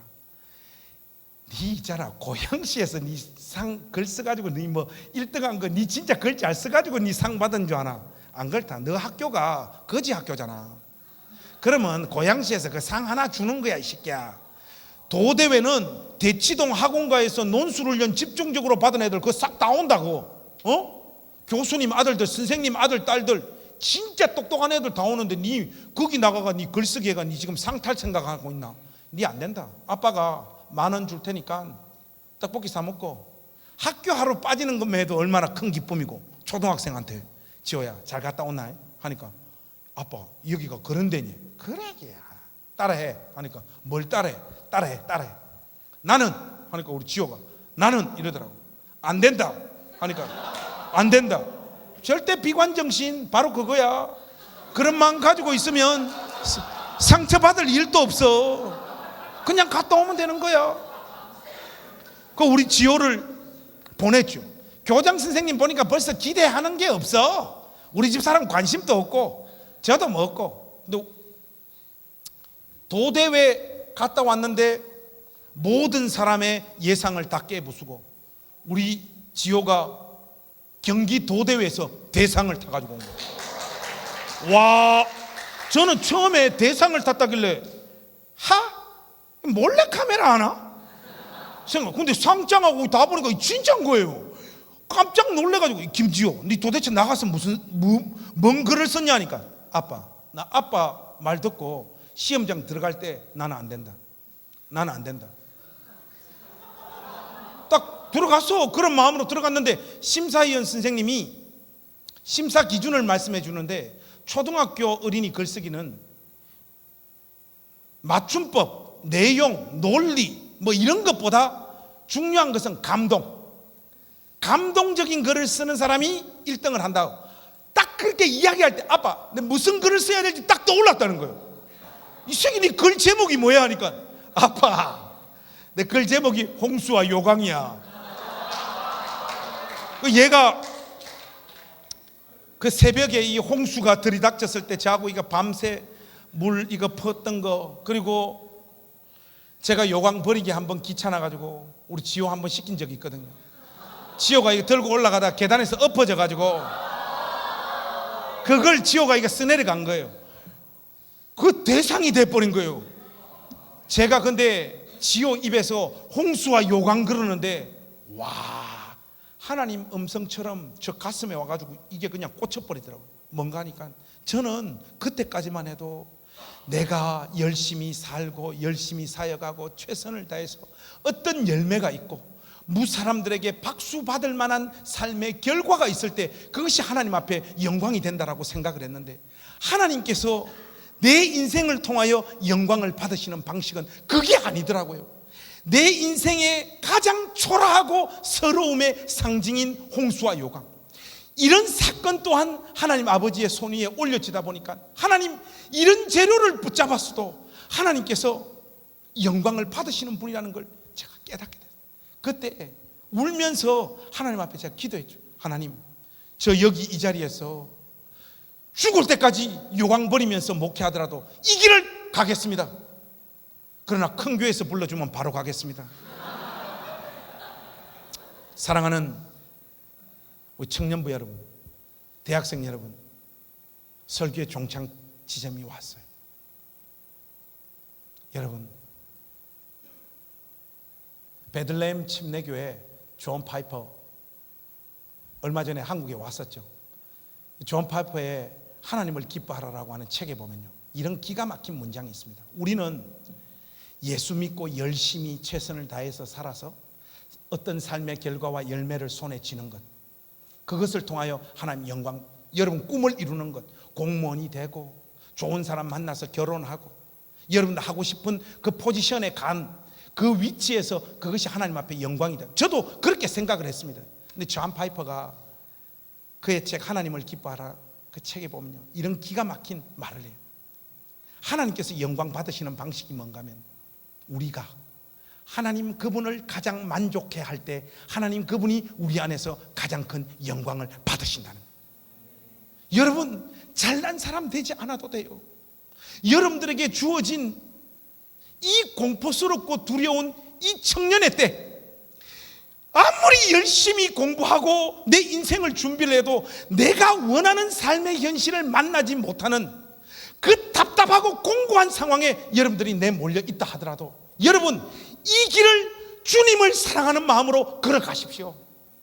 여러분의 저주받은 듯한 그 삶, 아무런 열매가 없어 보이는 듯한 그 삶, 그 초라한 삶 주님께서 붙잡으셔서 그 초라한 삶 속에서도 하나님을 경외하고 하나님을 사랑하는 자의 생애를 통하여 하나님은 가장 큰 영광을 받으시는 줄로 믿습니다. 여러분 그 길을 가셔야 돼요. 여러분의 홍수와 요강을 붙잡고 여러분은 여러분 길을 가셔야 됩니다. 예수를 진심으로 믿는 자에게 주어지는 그 은혜가 이 세상적인 어떤 보상이 아니라는 걸 여러분들은 아셔야 됩니다. 몸부림치고 애쓰고 기도하고 매달린다고 해서 여러분 삶 앞에 핑크빛 고속도가 열려 제치는 것, 그것이 하나님의 은혜가 아니고요, 내가 생각해도 마음에 들지 않는 나의 이 생각, 나의 인생, 이 인생 부여붙잡고 주님을 사랑한다라고 하는 고백들을 쏟아놓으며 이 별 것 없고 마음에 들지 않는 삶을 견뎌내는 자의 생애를 통하여 하나님은 가장 큰 영광을 받으십니다. 내 위의 흩어지고 나누어지고 쪼개진다는 이 저주를 붙잡으사 하나님께서 복으로 바꾸신 것처럼 여러분 인생의 공고함과 눈물과 한숨과 답답함, 이걸 하나님 붙잡으셔서 하나님 영광을 가장 크게 드러내는 재료로 사용하실 줄로 믿습니다.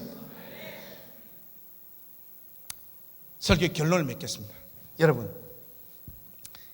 여러분들에게 주어진 이 삶을 걸어가는데 가다가 안 되잖아요. 여러분 그잖아요.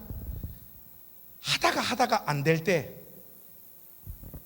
여러분들이 사용하셔야 될 세 가지만 목사님이 이야기할게요. 여러분 견디다 안 될 때 여러분들이 사용하셔야 될 하나님 주신 선물이 뭔지 압니까? 첫 번째는요, 눈물입니다. 우세요. 우시면 하루를 견딜 수 있습니다. 눈물이라고 하는 수단을 사용하고 난 다음